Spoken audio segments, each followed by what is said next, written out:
하나님 같은 크신 누구리까.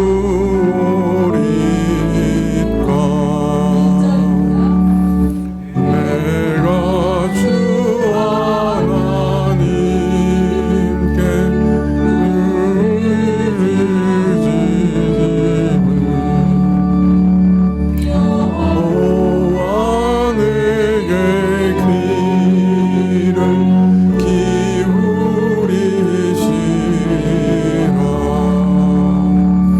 하늘아 떠나지나 나의 원한 날에 내 손을 높이 들고 주를 찾아 떠나 마음에 묵상하며 내가 말하기를 하나님이실까 그의 저기사라. 선미와 인자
시간이 다 됐습니다.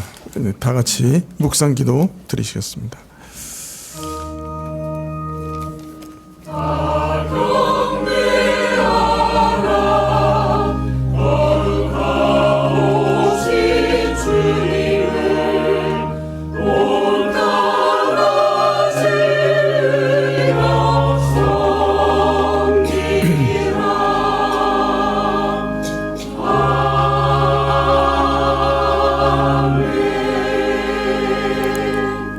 내가 산자의 땅에 있으며 여호와의 은혜 볼 것을 믿었도다.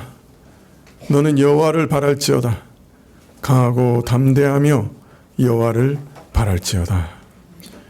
주님, 오늘도 교회로 모이게 하셔서 참으로 이 땅에서도 생명을 누리게 하시고 또 그 생명의 은혜를 누리게 하시니 감사합니다. 저희가 이러한 교회 안에서 예배드리면서 하나님을 바라보니 주님께서 겸손하게 무릎 꿇고 모든 것을 의뢰하며 주를 바라고 기대하는 자들의 소망을 낙심하지 않도록 도와주시옵소서. 우리의 기도와 소원을 들어주시고 우리 예배를 들어주시기를 간절히 구합니다. 주 앞에 나가면서 또 저희의 악함과 더러움과 연약함과 게으름을 주께 토설하오니 그 모든 죄를 용서해 주옵시고 저희 안에 불신앙을 용서하시고 저희 안에 믿음을 주시고 또 거룩한 삶을 허락하여 주시옵소서. 예배의 시종을 주께 의탁할 때 예수님의 이름으로 기도합나이다. 아멘. 찬송가 2장입니다.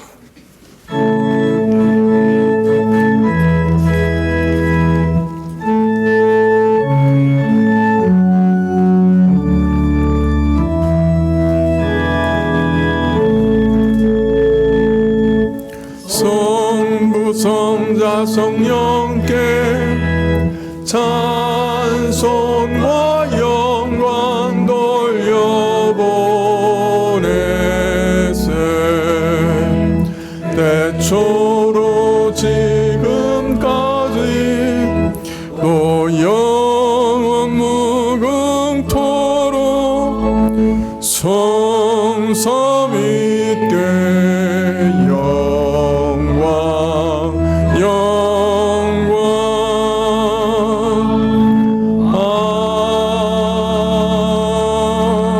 아멘.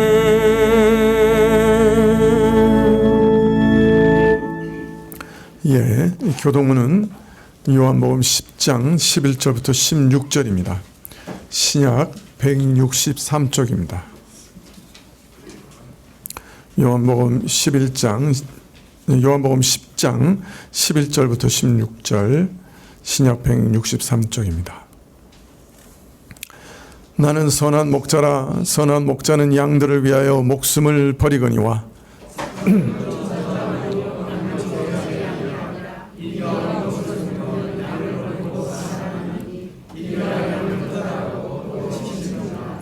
달아나는 것은 저가 싹군인 까닭에 양을 돌아보지 아니함이나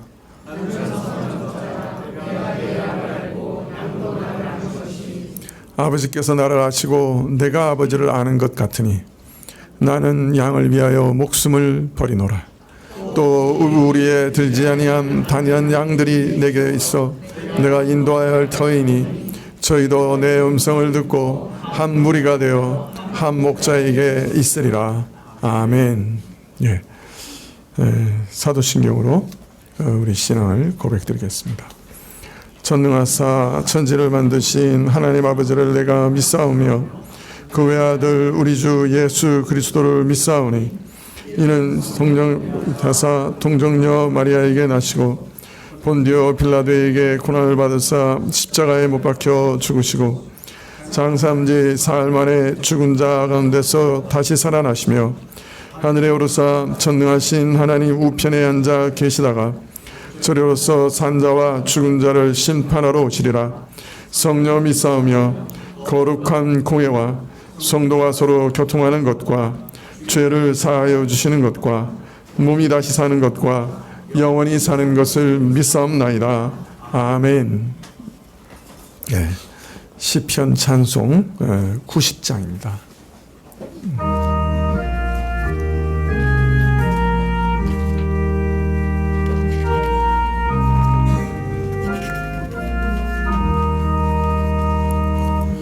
주께 감사하라.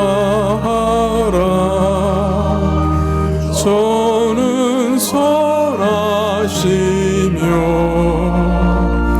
여호와의 인자심 영원함이로다.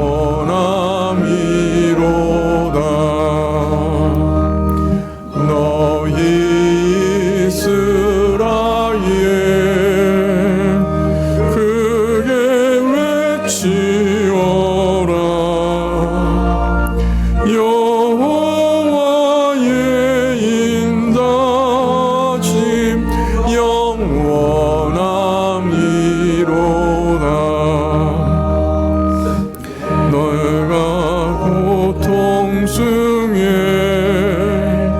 주께 외치나니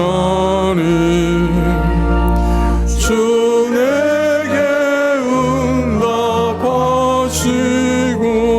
날 세워주시네.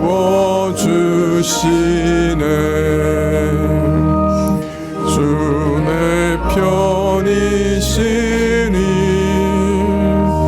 두려움 없도다. 사람 내게 어찌할꼬 날 도와주시네. 주리 여호와께 피난하는 것이 방백을 신뢰함보다 더욱 납습니다.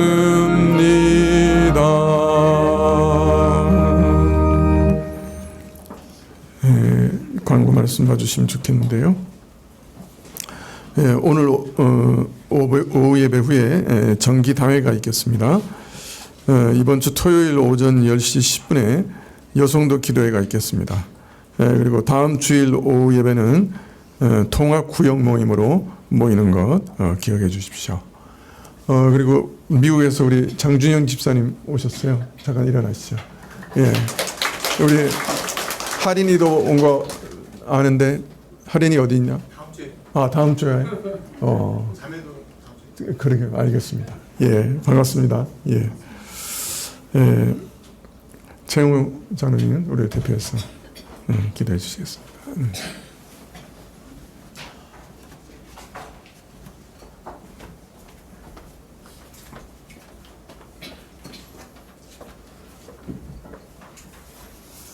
네, 같이 기도하겠습니다.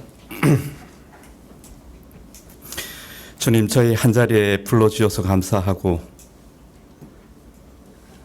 또 한 사람 한 사람 각자의 사연 속에서 주님께서 우리를 만나주시고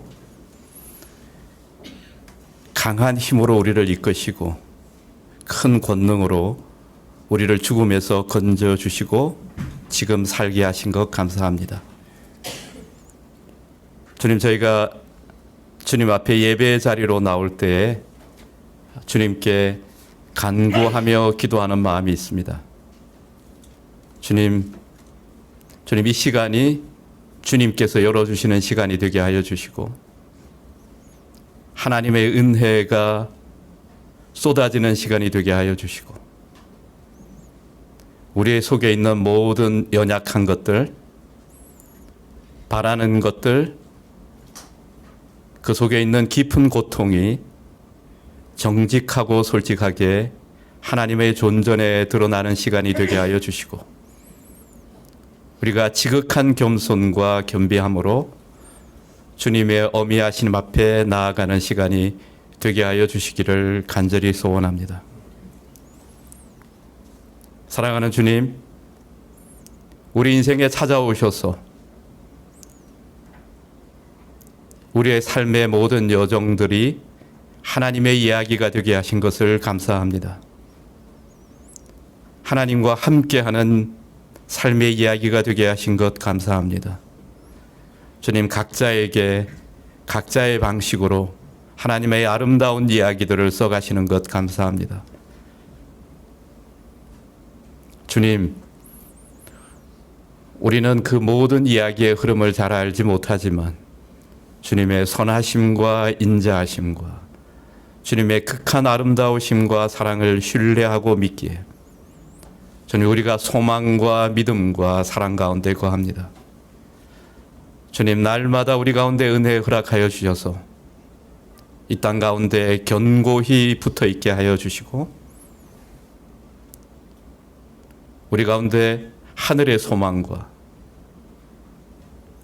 견고한 믿음과 뜨거운 사랑을 허락하여 주시기를 간절히 소원합니다. 사랑하는 주님, 우리 교회 성도들 한 사람 한 사람 주님께서 찾아가셔서 오늘 또 가까운 미래에 하나님의 깊은 만남과 하나님을 대면하는 아름다운 시간이 각자에게 충만히 임하게 하여 주시기를 소원합니다. 주님, 그 자리에서 하나님의 어떠하심을 발견하고 우리를 이끄시는 하나님의 그 큰 권능과 사랑을 경험하고 하나님께서 우리 가운데 두신 그 아름다운 소망을 발견하고 그 가운데 뿌리 내리게 하여 주시기를 소원합니다. 사랑하는 주님, 하늘에 거친 모든 어둠의 장막들을 걷어주시고 주님, 한 사람 한 사람 찾아가셔서 깊이 만나 주시기를 간절히 소원합니다. 은혜의 빛이 임하게 하여 주시고 주님, 성경을 펴들 때나 탄식 가운데 기도할 때나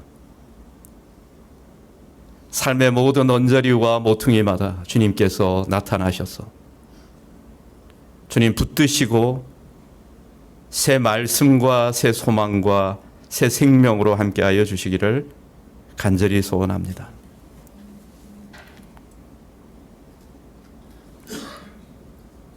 사랑하는 주님, 주님 이 땅 가운데, 이 교회 가운데 새로운 말씀과 생기가 가득한 은혜로 함께하여 주시기를 소원합니다. 주님 이 땅의 교회가 하나님의 더욱더 거룩하심과 온전한 아름다움을 구하게 하여 주시고 생명과 공의와 아름다움으로 가득 차게 하여 주셔서 생명의 역사가 충만하게 하여 주시기를 소원합니다. 주님 이 민족이 주님의 거룩한 보혈로 구속하고 수많은 피 흘린 자들의 그 믿음 가운데 세우신 그 소망을 발견하게 하여 주셔서 주님 저희가 어떠한 민족으로 어떠한 영광으로 주님께 영광을 돌려야 되는지 주님 이 나라의 깊은 속에 말씀하시고 주님의 아름다운 말씀과 새로운 기운이 이 땅 가운데 가득하게 하여 주시기를 소원합니다. 새로운 꿈을 주시고 새로운 바람을 주시고 새로운 생각을 주시고 하나님의 아름다우심이 이 땅 가운데 가득하게 하여 주시기를 간절히 소원합니다. 주님 교회 가운데 연약한 자들이 있습니다.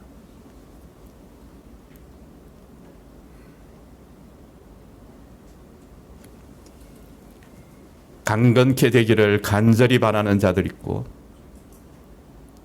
진로를 위해서 주님 앞에 탄식하는 자들 있고 여러 가지 고민과 회의와 생각이 복잡한 가운데 어려워하는 자들이 있습니다.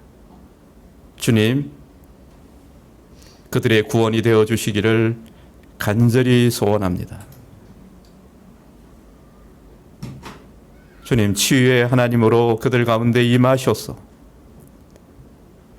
주님 몸을 회복시켜 주시기를 소원합니다. 새로운 소망과 믿음과 강건함을 허락하여 주시기를 소원합니다. 주님 저희 교회가 주님의 은혜 안에 간건히 서게 하여 주시옵소서. 주님의 은혜 안에 강건하게 하여 주시옵소서.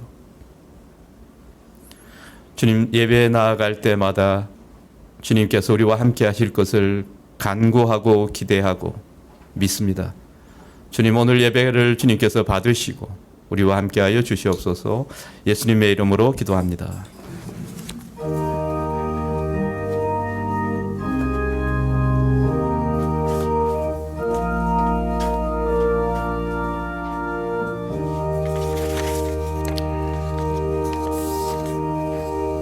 예, 말씀은 전도서 5장 1절부터 7절까지 말씀입니다. 전도서 5장 1절부터 7절입니다. 구약 950쪽입니다. 전도서 5장 1절부터 7절까지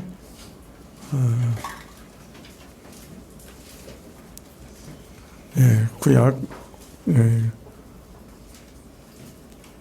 950쪽입니다. 찾으신 줄 알고 봉독해 드리겠습니다. 너는 하나님의 전에 들어갈 때 내 발을 삼갈지어다. 가까이 하여 말씀을 듣는 것이 우매자의 제사 드리는 것보다 나으니 저희는 악을 행하면서도 깨닫지 못함이니라. 너는 하나님 앞에서 함부로 입을 열지 말며 급한 마음으로 말을 내지 말라. 하나님은 하늘에 계시고 너는 땅에 있음이니라. 그런즉 마땅히 말을 적게 할 것이라. 이 일이 많으면 꿈이 생기고 말이 많으면 우매자의 소리가 나타나느니라. 내가 하나님께 서원하였거든 갚기를 더디게 말라. 하나님은 우매자를 기뻐하지 아니하시나니 서원한 것을 갚으라. 서원하고 갚지 아니하는 것보다 서원하지 아니하는 것이 나으니 내 입으로 내 육체를 범죄케 말라. 사자 앞에서 내가 서원한 것이 실수라고 말하지 말라. 어찌 하나님으로 내 말소리를 진노하사 내 손으로 한 것을 멸하시게 하랴. 꿈이 많으면 헛된 것이 많고 말이 많아도 그러하니 오직 너는 하나님을 경외할지니라. 아멘.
감사합니다. 3장에서 전도서 3장에서 저자는 하나님의 주권을 발견합니다. 하나님께서 절대적인 능력을 가지시고 온 세상을 자기의 뜻대로 다스리시는 것을 깨닫게 됩니다. 자, 그런데 이처럼 하나님의 주권을 인정한 후에 오히려 전도자는 여러 가지 질문에 직면하게 되죠. 그 중에 가장 중요한 질문은 이렇게 선하시고 이렇게 모든 것을 자기의 뜻대로 하실 수 있는 하나님께서, 그 온전하신 하나님께서 이 세상을, 이 역사를 지금도 다스리고 통치하고 계시는데 왜 이 세상에는 악이 가득한가? 왜 이 세상은 부조리가 가득한가? 소위 신종론이라고 하는 그런 문제에 직면하게 됩니다.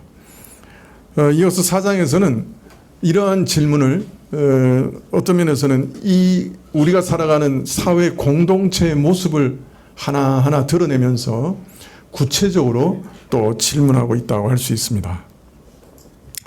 이 우리가 살아가는 이 사회의 모습을 하나하나 살펴보니까 참 그 모습이 얼마나 부정적이고 또 얼마나 부조리가 가득한가.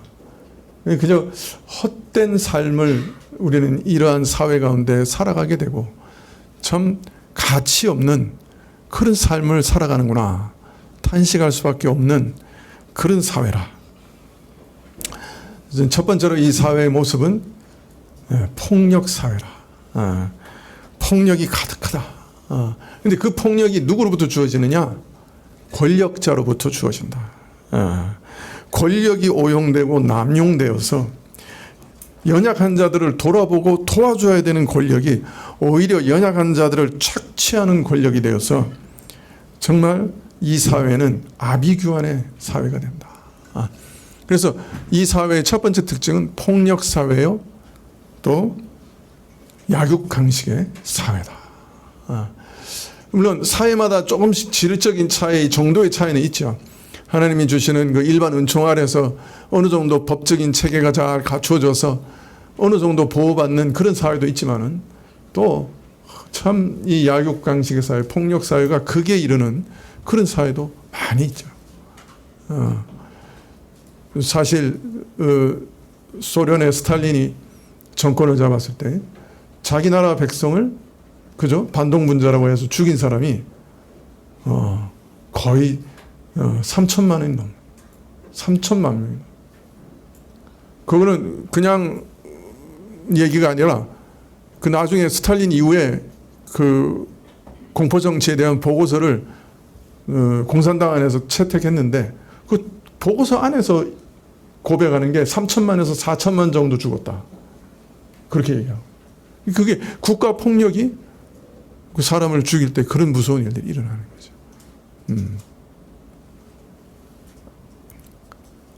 둘째는 이 사회는 경쟁 사회라.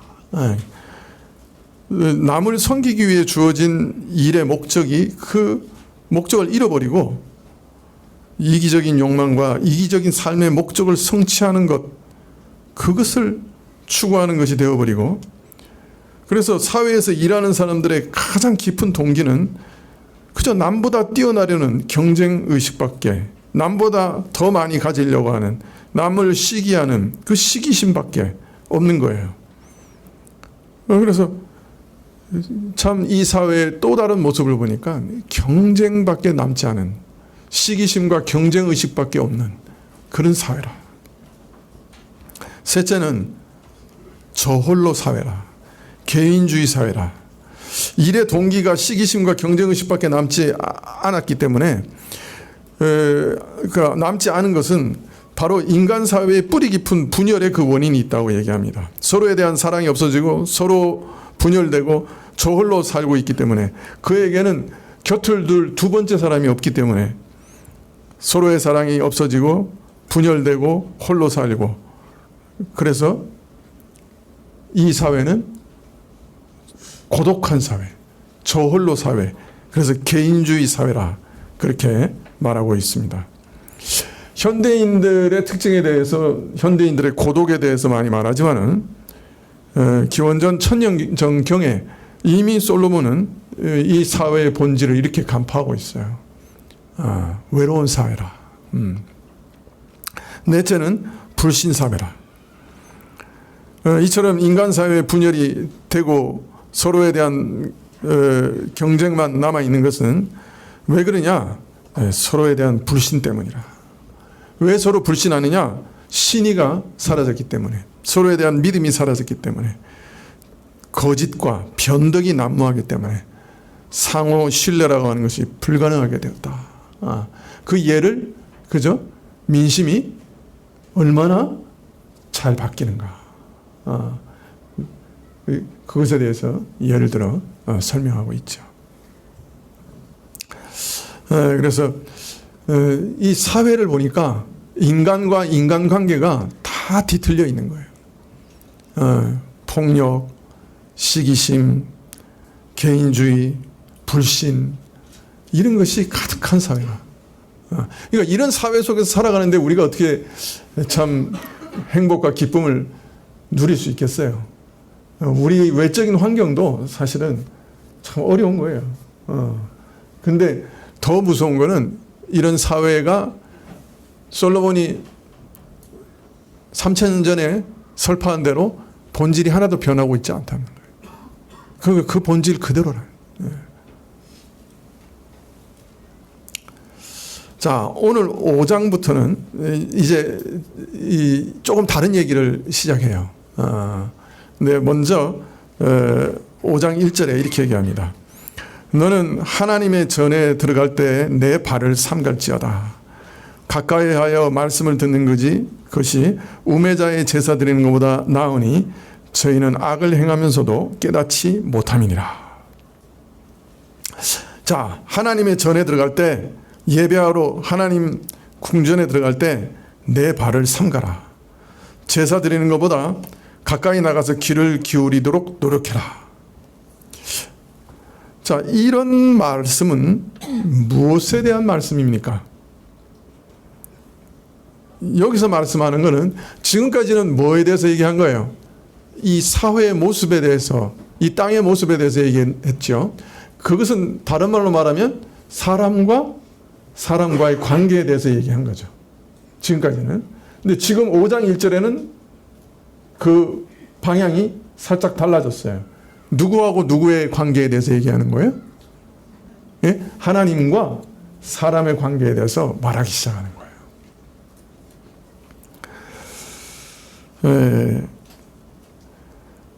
그 다음에 하나님의 전에 들어갈 때 내 발을 삼가라. 이런 말은 하나님과 사람의 관계에 대해서 얘기하면서 동시에 하나님 앞에서 사람이 어떤 위치에 있는 자인가, 그죠?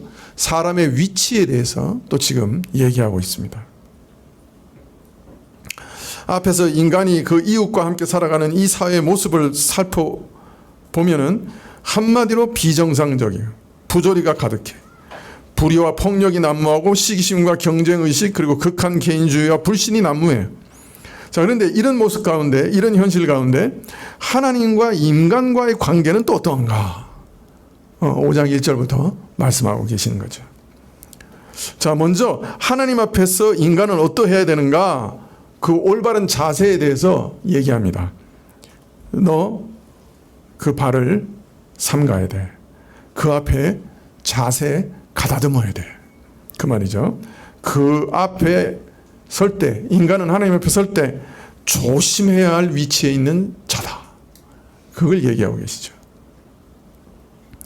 하나님의 전, 하나님의 궁전, 하나님의 통치보좌 앞에 나갈 때, 하나님을 섬기고 예배드리기 위해 나아갈 때, 즉 하나님 앞에 나아갈 때 너희는 그 발을 삼가야 된다. 발을 삼간다는 말은 무슨 의미입니까? 오만한 자세를 취하지 않는다. 그런 말이죠. 자, 이 말은 역으로 이해하면 어떤 말이 됩니까? 사람은 이런 주의를 받아야 되는 자라는 말은 하나님께 나아갈 때도 오만하기 쉽다 하는 것을 역으로 말하고 있습니다. 이런 권면은 하나님 앞에 나아가는 사람들의 자세가 오만하다, 교만하다 하는 것을 간접적으로 일깨우는 말씀입니다. 겸손하지 않은 거예요. 발을 가리고 나가는 건 겸손하게 나가는 걸 말하는. 그런데 발을 가려라, 그죠? 충고하고 명령하고 있다는 것은 그렇지 않을 가능성이 높은 거예요. 그렇지 않기 때문에 이런 권고를 하고 계시는 거예요. 삼가라는 말 자체가 하나님에 대한 사람들의 자세가 조심성이 없다, 함부로 한다, 오만하다, 그런 뜻이 이미 내포되어 있는 거죠. 우리 인생은 오만하기 때문에, 조심성이 없기 때문에 하나님 앞에 나갈 때 정말 조심해야 한다. 우리 인간은 사람과 사람 사이에서도 합당한 태도를 내다버렸고 나아가 하나님 앞에 나아가는 자세마저 일그러뜨려서 온당한 태도에서 벗어나 있다. 사람과 사람의 관계도 파괴되어 있고 하나님과 사람과의 관계도 어그러져 있다 하는 것을 지금 암시하는 말씀이라고 할 수 있습니다. 그래서 어리석은 자들이 드리는 제사를 삼가고 먼저 가까이 나가서 들으라. 왜 어리석은 제사를 드리는 것을 피해야 되느냐? 저들은 악을 행하면서도 모르기 때문이다. 여기서 어리석은 제사는 어떤 제사를 말하는 걸까요? 악을 행하면서도 모르는 제사예요. 그러면 어떤 제사일까요? 앞에 문맥에서 보면 삼가지 않는 제사, 오만한 제사, 그죠? 하나님을 만홀히 여기며 하나님께 뭘 해드린다고 하는 자세, 교만한 자세로 나아가는 것을 말하는 것이죠. 절대 통치자인 하나님 앞에, 그 보좌 앞에 나아갈 때 우리는 오직 듣는 자세로 나가야 된다. 내가 무언가를 해드릴 수 있다. 내가 뭔가를 제시할 수 있다. 내가 하나님께 무언가를 더 가르쳐 드릴 수 있다. 이런 자세로 나가서는 안 된다. 명령을 들어야 하는 존재임을 기억해야 한다. 그 명령에 순종해야 하는 존재임을 기억해야 한다. 그의 뜻을 듣고 따르는 존재임을 기억해야 한다. 하나님의 말씀에 귀 기울여 경청하고 그 앞에 순복하는 자야. 그런 자세를 잊지 마라. 이렇게 말씀하고 있습니다. 우리 인간이 참 문제가 많죠. 사람과 사람과의 관계에 있어서도 문제가 참 많은데 하나님과 사람 간에도 문제가 참 많다는 거예요. 근데 그 문제의 핵심은 뭐냐면 우리가 하나님 앞에 교만하다, 오만하다는 거예요. 그런데 더 큰 문제는 우리는 우리 자신이 얼마나 악하고 오만하고 교만한 존재인가 하는 것조차도 깨닫지 못하는 게 가장 큰 문제예요. 사실 하나님께 드리고 하나님을 믿는다고 하는 신자도 자기가 얼마나 하나님 앞에서 오만하고 교만하고 하나님 앞에서 넘지 말아야 할 선을 매일 넘고 있는지 잘 몰라요.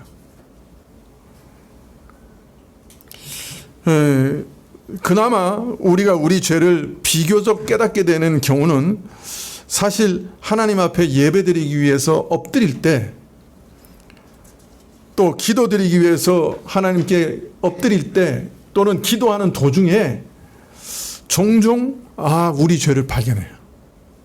즉 하나님께 가까이 나아갈 때 비로소 내가 이런 사람이구나 하는 것을 더 발견하게 돼요. 그래서 어떤 면에서는 기도하다가 예배 드리다가 자기 죄를 더 많이 발견하는 거예요.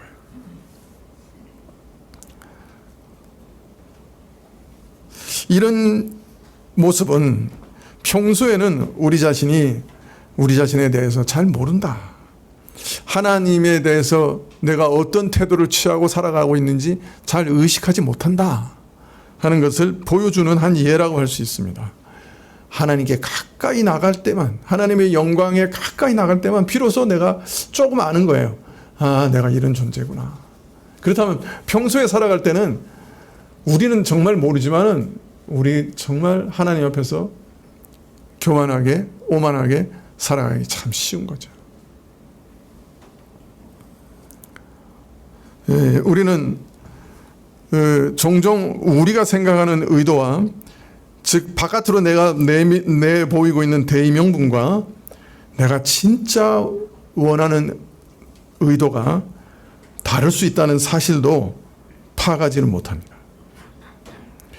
나는 이렇게 선한 뜻으로 내가 이런 일을 하고 있습니다 라고 말을 하지만은 그 속내는 참 부끄러워서 드러내지 못할 만한 그런 동기로, 그런 목적으로 그 일을 할 때가 참 많죠.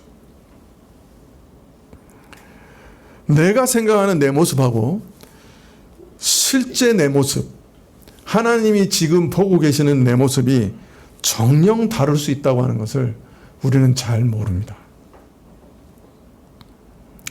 그러면서도 자기 자신은 자기가 모든 것을 다 아는 것처럼 생각하고 살아갑니다. 내가 옳다고, 내가 틀림없다고 생각하는 것은 그거 다 옳은 거라고 교만하게 생각합니다. 그리고 오만해서 자기가 옳다고 생각하면 망설임 없이 과감하게 행동합니다. 아무것도 제대로 알지 못하면서 무지 가운데서 엉뚱하게 과장된 기대를 가지고 행하면서 그것이 하나님의 뜻이라고, 하나님의 일이라고, 하나님께 영광을 돌려드리는 일이라고 그렇게 생각하기까지 합니다.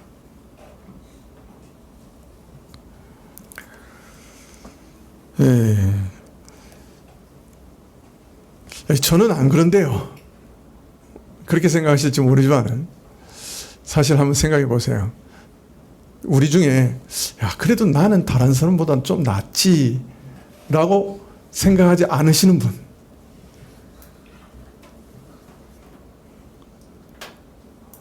한번 손 들어 봅시다. 눈 감고 할까?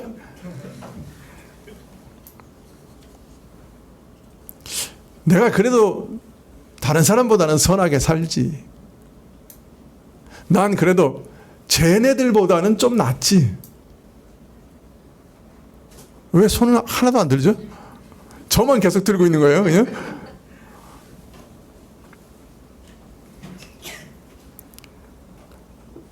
사실 우리는 엉뚱하게 생각하고 엉뚱한 기대를 자기에게 갖고 있으면서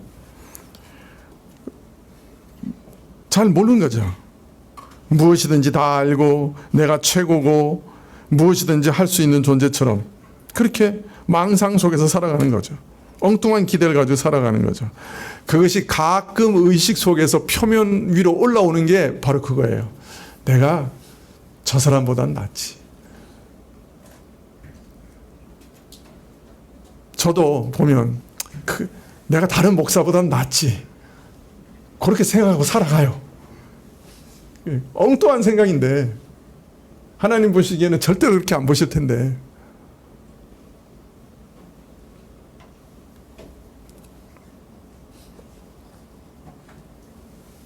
나는 그래도 이런 면에서는 대단한 사람이에요. 내가 그래도 이런 면에서는 옳고 바르게 하려고 해. 그러면서 우쭐대죠. 참 무지와 미련함이 마음속에서 솟아나는 모습이에요. 문제는 우리 중에 이런 모습이 없는 사람이 없다는 거죠. 그리고 이런 태도가 은연중에 하나님 앞에서도 드러나는 거예요.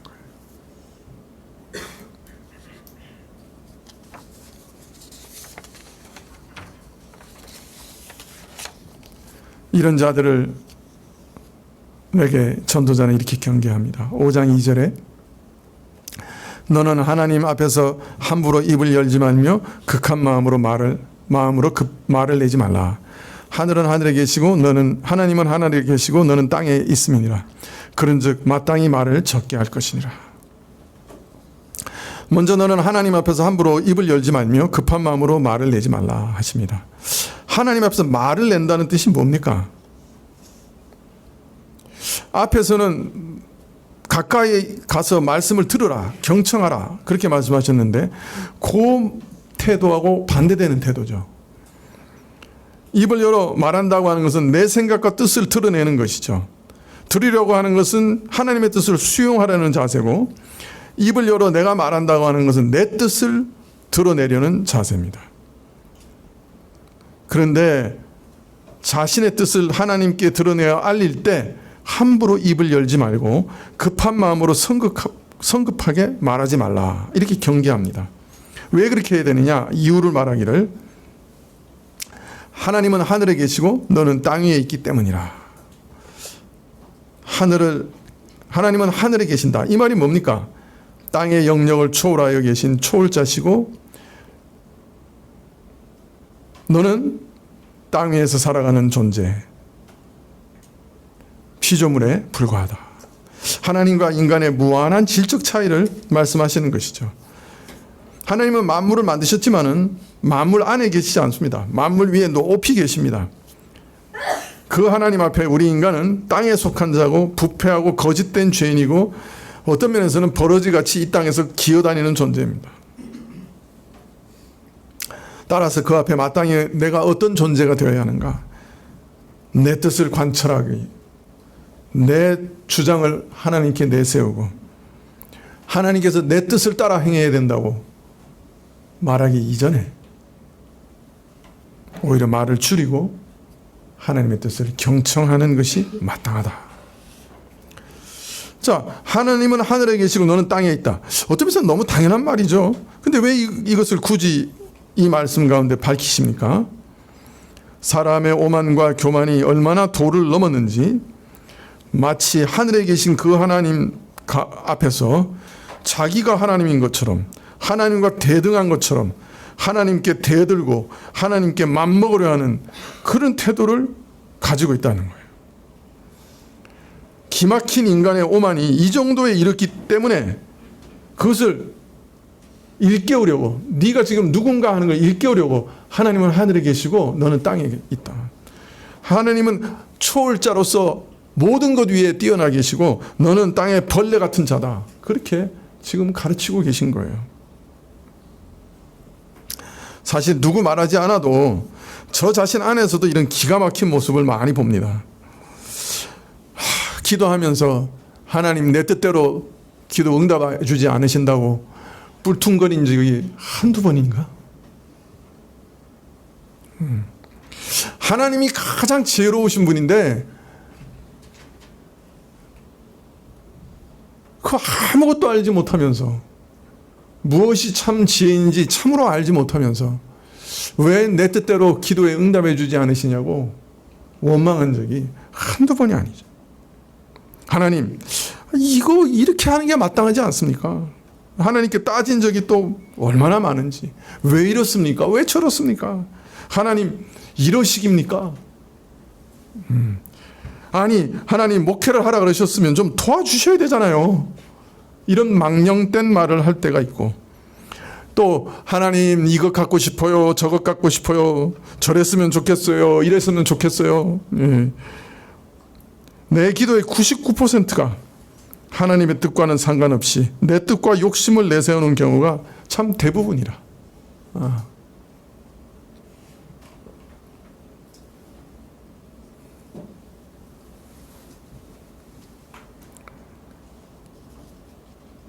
과연 하나님이 누구신지 아는 자라고 하면, 나 자신이 누구인지를 참으로 깊이 인식하는 자라고 하면 참 함부로 말할 수 없을 텐데, 이런 망령된 태도를 보일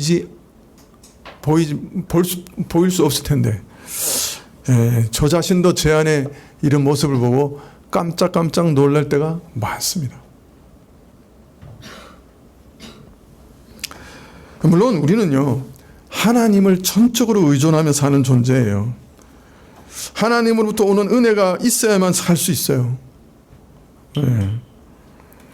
살아가는 모든 일에 있어서 하나님의 은혜를 구할 수밖에 없어요. 오늘 아침에도 교회 온다고 준비하고 있는데 아내가, 여보, 바나나가 없어. 바나나를 내가 사온 걸 분명히 봤거든요. 냉장고 맞은편에 있었는데 아내가 그게 햇빛이 내리쬐다고 어디다 옮겼어요. 그런데 옮긴 후에 어디 옮겼는지 까먹은 거예요. 그게 우리 옷의 모습이에요. 그 순간에 제가 뭐 했는지 아십니까? 하나님, 예배드리기 전에 방해받지 않도록 바나나를 찾을 수 있게 해주세요. 제 아내가 저거 못 찾고 가면 예배하는 도중 내내 바나나 하고 있을 텐데, 하나님 바나나를 찾게 해주세요. 3분 후에 여보 찾았어. 기쁜 마음으로 예배 왔어요.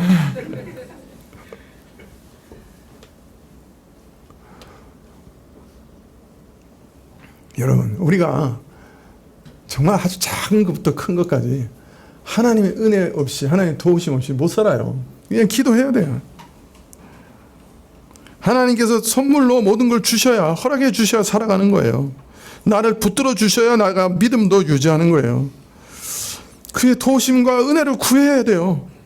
근데 오늘 하나님 앞에서 말을 적게 하라, 말을 삼가라, 이런 말은 기도하지 말라는 말은 아니에요.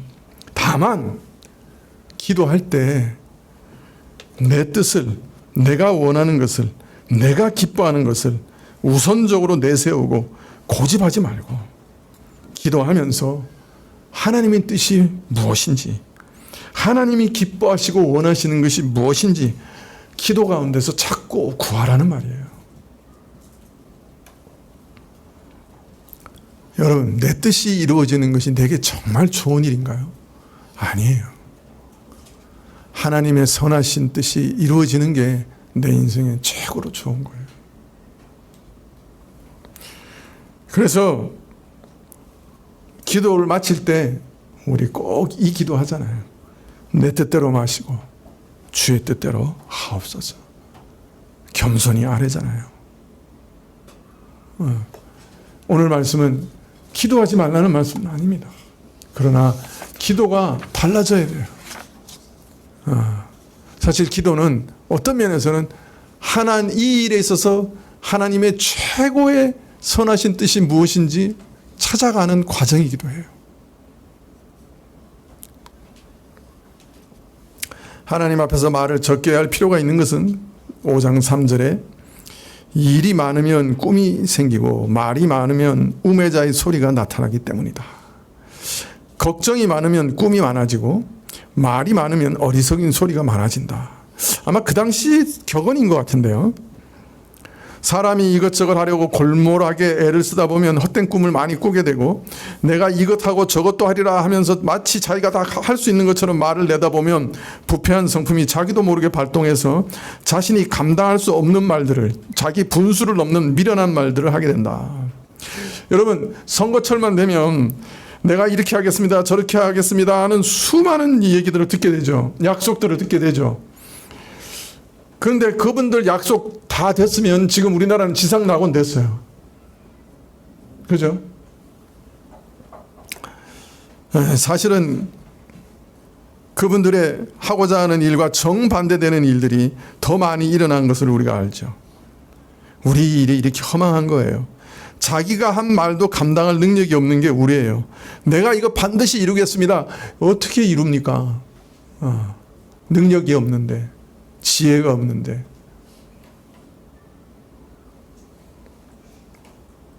난 트럼프가 대단한 권세와 지혜가 있어가지고 우크라이나 전쟁을 하루 만에 끝난다길래 얼마나 기대했는지 몰라요. 불쌍한 사람들 빨리 전쟁 끝나면 어떻게든 끝났으면 좋겠다. 웬걸 최근에 뭐라 그랬는 줄 아세요? 쟤네들 계속 싸우는 게 좋겠어. 그랬어요. 언제 끝날지 몰라. 트럼프도 손 놓고요. 시컨 더 싸우라 그래. 그러면 이제 포기하겠지. 몇 년 더 싸우라는 거예요? 사람의 약속이라고 하는 거. 그런 거예요. 자기 한 말에 대해서 책임도 지지 않는 존재. 내가 이렇게 하겠다 저렇게 하겠다 장담하지만은, 대단한 것처럼 자만해서 큰 소리 치고 폼을 잡지만은 실은 헛될 뿐이요, 결과는 비참할 뿐이에요. 이런 현실 자체가 죄가 빚은 불행이요, 죄에 대한 처벌이요, 형벌입니다. 우리가 이런 존재들인데 하나님 앞에서 분수를 넘어 미련한 말들을 하지 않도록 주의해야 된다고 말합니다. 전도자는 이런 사실을 한 가지 예를 들어 가르칩니다. 5장 4절에 내가 하나님께 서원하였거든 갚기를 더디하지 말라. 하나님은 우매자를 기뻐하지 아니하시느니라. 서원한 것을 갚으라. 하나님께 서원한 것을 신속히 갚으라고 말합니다. 하나님께서는 미련한 자를 기뻐하지 아니하시나니 서원한 것을 반드시 갚아야 한다.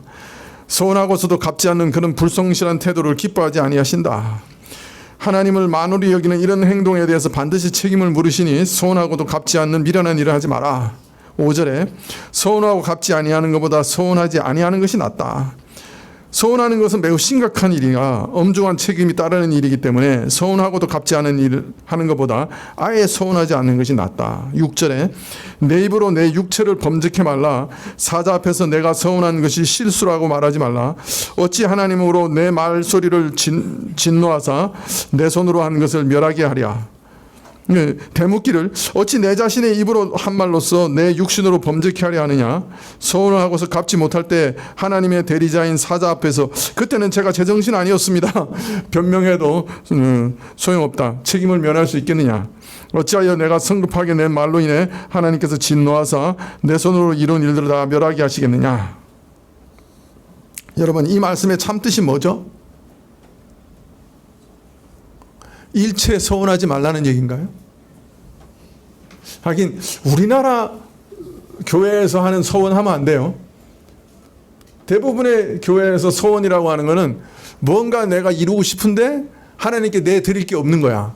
그래서 하나님 요거 해주시면 내가 앞으로 요렇게 하겠습니다 하고 무슨 공로 하나님께 뭔가 해드릴 수 있는 것처럼, 그래가지고 하나님 이번에 제 아들 대학에 들어가면 제가 하나님께 교회 헌금 1,000,000원 하겠습니다. 마치 하나님께 1,000,000원 떡 드리듯이 드리면 하나님께서 내 아들을 대학에 보내주실 수 있으리라 그렇게 착각하는 거예요. 그런 서운하지 마세요. 그 서운의 본질이 아니에요. 서운은 뭐라고요? 감사예요. 감사. 하나님이 주신 거에 대한 감사. 그래서 화목제 안에 감사제, 서원제, 그 화목제가 다 들어있어요. 한 화목제 안에 3가지 성격이 들어있다고요. 서원은 본질이 있어서는 감사예요. 내가 이런 일을 하나님께 해주시면 제가 이렇게 감사하겠습니다. 이 감사가 본질이에요. 자, 그러나 이 말씀은 사람이 서운하지 말라는 말씀이 아니라 자신의 처지와 능력과 분수도 깨닫지 못하고 자신의 부패와 무능을 생각하지 않고 오만해져서 마치 자기가 마음먹으면 뭐든지 다 할 수 있다고 생각하고 내가 이렇게 하겠습니다, 저렇게 하겠습니다, 그렇게 말하는 것을 금하는 거예요. 가장 불행한 예가 바리새인들이죠. 바리새인들은 자신들이 결심하면, 노력하면 하나님의 명령을 지킬 수 있다고 생각했어요. 하나님의 명령을 지켜서 완벽하게 지켜서 구원에 이룰 수 있다고 생각했어요. 율법을 지켜 의에 이룰 수 있다고 생각했어요. 과신했어요. 자신의 부패와 무능과 죄악을 깨닫지 못했어요. 이런 심각한 오만이 저들을 영원한 지옥으로 이끌었어요. 우리의 교만의 가장 불행한 대표적인 예요. 그죠? 자신이 무엇인가를 할 수 있다고 생각하는 어리석은 사람들의 불행한 예죠. 그래서 예수님께서도 마태복음 5장 34절에 나는 너희에게 이르노니 도무지 맹세하지 말지니 하늘로도 말라 이는 하나님의 보좌이며 땅으로도 말라 이는 하나님의 발등상이며 예루살렘으로도 말라 이는 큰 임금의 성이며 내 머리로도 말라 이는 내가 한터럭도 희고 검게 할 수 없음이라. 하나님, 제가 제 목숨을 걸고 그런 말 하지 마. 너 머리카락 하나 까만 거 휘어진 거 까맣게 할 수 있느냐? 여러분, 머리카락 흰 거 까맣게 할 수 있어요? 요새는 염색하지. 네. 그러나 본질적으로 덮는 거지 진짜로 변화시키는 거는 불가능하죠. 네. 최근에 제가 이발소에 갔는데 갑자기 이발사가 그러는 거예요. 혹시 목사님 아니세요? 그래서 제가 깜짝 놀랐어요. 어떻게 아셨어요? 요새 선생님 나이에 염색 안 하는 사람은 몇 불이 없어요. 의사든지 아니면 목사든지. 그 다음에 한 사람 더 얘기하더라고. 뭐더라? 하여튼 3부류야. 그런데 이 시간에 와서 이발하는 사람은 목사밖에 없어요. 그래서 속으로 나는 처음에 내 얼굴이 그래도 성화돼가지고 목사인 줄 어떻게 알아봤나 이게 좋아했는데 웬걸 흰머리 가지고 알아냈더라고요. 흰 거 검게 못해요. 자, 인간이 그렇게 연약한 존재인데 내가 이렇게 하겠습니다, 저렇게 하겠습니다, 어떻게 장담할 수 있느냐. 그런 장담하지 마라.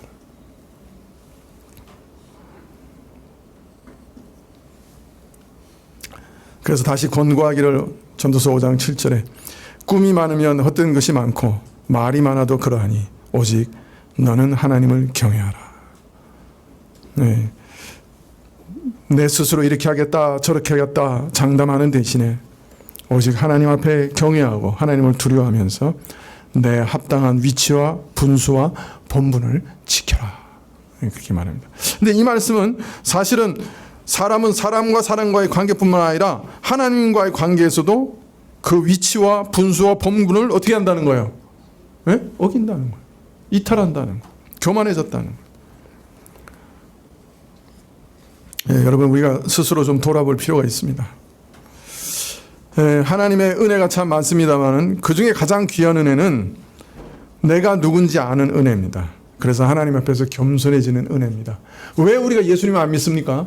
내가 내 스스로 잘 살 수 있고 내 스스로 나를 구원할 수 있고 그죠? 내가 예수님 없어도 잘 살 수 있다고 교만하게 생각하기 때문이에요. 왜 하나님 못 믿습니까? 겸손하게 하나님께 나가서 내가 너무 악해가지고 내가 너무 부패해가지고 내 영혼이 죽어 있어서 하나님이 살아계신 것도 모르는데 저 좀 살려주시고 하나님 살아계신 것 좀 알려주세요. 그러면 알려주시는데 교만해서 그 얘기 안 하는 거예요. 그렇게 낮아져서 기도 안 하는 거예요. 그래서 하나님이 살아계신 것도 모르는 거예요. 나는 하나님 살아계신 걸 믿을 수가 없어서 못 믿어. 그 말은 무슨 말이냐면은 내가 얼마나 높아져 있고 교만한 사람인가 하는 걸 고백하는 말이에요. 진짜 성령이 주시는 참된 은혜는 자기가 누군지 아는 거예요. 그래서 성령의 은혜를 받은 사람은 공통점이 겸손해지는 거예요.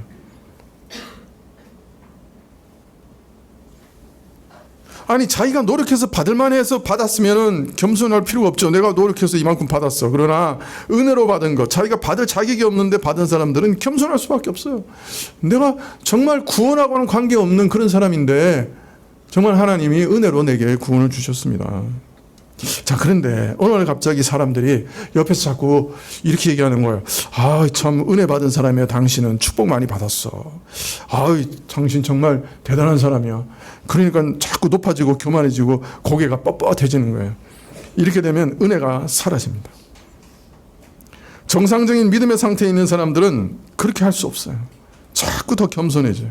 자기가 누군지 아니까, 자기가 얼마나 가난한지 아니까, 자기가 얼마나 무능한지 아니까 더 하나님을 의지하는데 자꾸 자기에게 주는 은혜마저도 자랑하기 시작하면 그 사람이 이제 망하게 되는 거죠. 그 대표적인 예가 그 누구예요?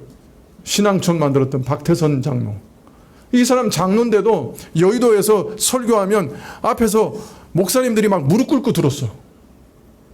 그리고 여의도에서 설교하다가 손을 하늘에 딱 이렇게 딱 하늘을 향해서 딱 펼치면 손 위에서 불꽃이 번쩍번쩍 했대. 여러분, 그래가지고 4만 명이 신앙촌에 따라 들어갔잖아요. 여러분, 우리 어릴 때 신앙촌 간장 그거 양말 그게 품질이 최고였어요. 그 아들이 옛날에 7공자라고 유명했잖아요. 4만 명의 돈을 자기가 다 가지고 얼마나 큰 부자가 됐어. 자기가 하나님께 버금가는 사람이라고 그러면서 쫓아다녔잖아요. 은혜를 많이 받았는데 교만해지니까 그렇게 된 거예요. 지금 그런 사람, 비슷한 사람 한 사람 있어요. 제가 얘기 안 해도 알겠죠? 그 사람도 무슨 촌 하나 만들었던데? 요새? 네? 조심해야 돼요. 무슨 얘기 아시죠? 예? 몰라요?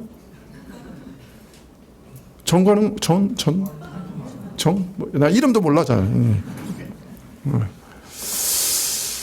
교만해지면 망하는 지름길이에요. 여러분 조심해요. 자기가 뭔가 같이 나한테 오면 뭐가 되는 것처럼 그런 얘기 따라가지 마세요. 자, 그런데 오늘 이 말씀을 전체적인 문맥에서 보면 뉘앙스가 약간 이상해요. 맞는 말씀이에요. 너무나 맞는 말씀이에요. 그런데 4장에서 인간의 부조리를 말한 다음에 인간의 무능에 대해서 말씀하신 다음에 하나님 앞에서 함부로 말할 수 없는 존재다 말하는 이 말씀은 묘한 문맥이 있어요. 3, 4, 5장을 한꺼번에 읽으면 어떻게 돼요?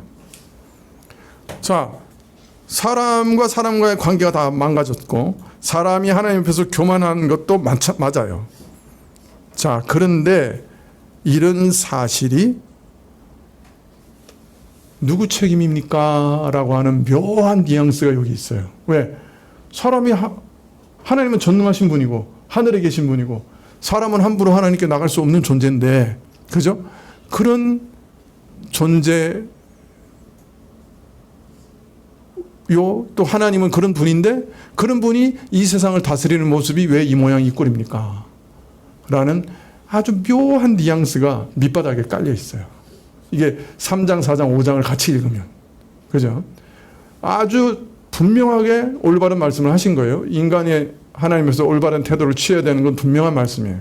그런데 이 전도서의 문맥에 보면 이 말씀은 약간 뉘앙스가, 그 흐름이 하나님이 절대 주권자시고 우리가 하나님 앞에 나가서 감히 말도 못하는 존재인데, 그러면 이 사회와 이 역사의 모든 부조리는 누구 책임입니까? 라고 묻고 있는 거죠. 3장에서 물었던 거하고 똑같은 말이 반복되고 있는 것이. 자, 제가 이걸 지금부터 설명하면 여러분 낙담하시겠죠? 네, 다음 시간에 말씀을 드리겠습니다.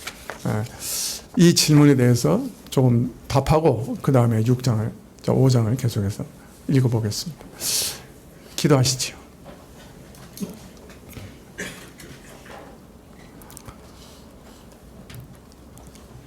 우리 자신이 누구인지, 참 하나님이 우리를 어떻게 보고 계시는지 우리 본질을 깨닫는 것이 은혜 중에 은혜인 줄 압니다. 하나님, 우리가 교만한데 교만한지도 모르는 자들입니다.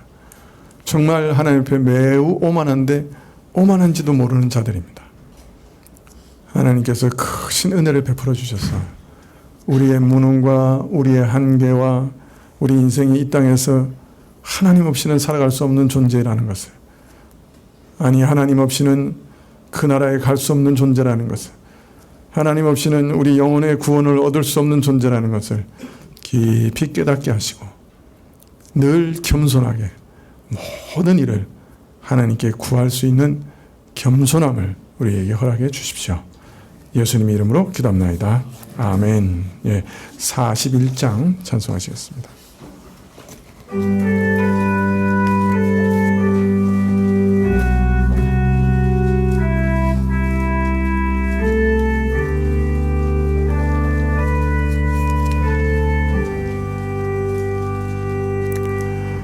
큰 영광 중에 계신 주 나 찬송합니다.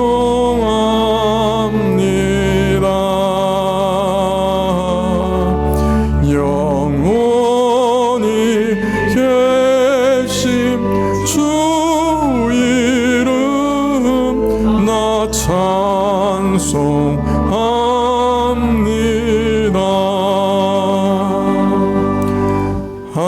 한없이 크신 능력을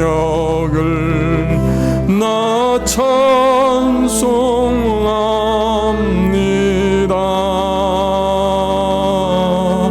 참되고 미쁜 그 언약 나 찬송합니다.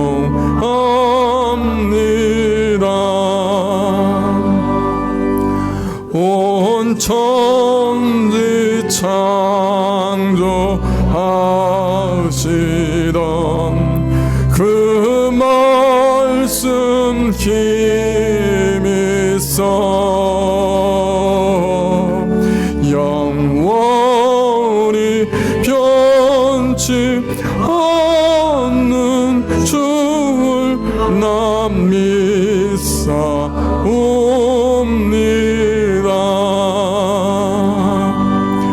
그 온유하신 멈추음서 날 불러주시고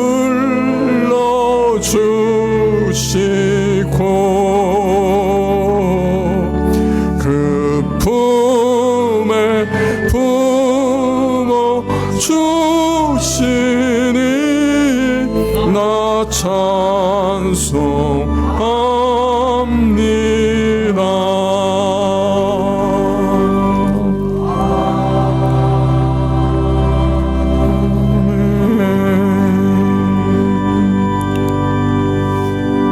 지금은 우리 주 예수 그리스도의 은혜와 하나님 아버지의 그 크신 사랑과 이 은혜와 사랑을 깨닫게 하시고 누리게 하시는 성령님의 교통하시고 역사하심이 참으로 겸손하게 그 발을 가리고 주님 앞에 나와 머리 숙인 주의 백성들 위해 지금부터 영원까지 함께 계실지어다.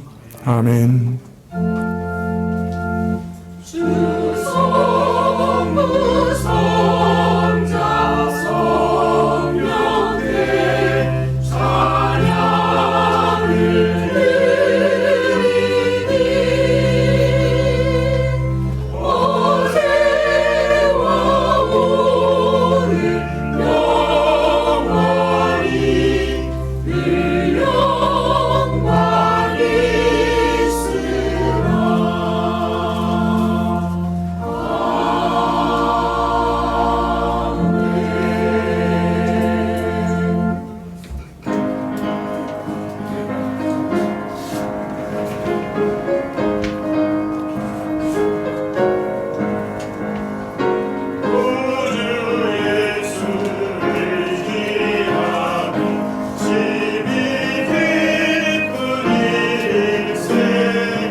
뒷부분이 좀 어려울 거야. 그치? 다른 업체들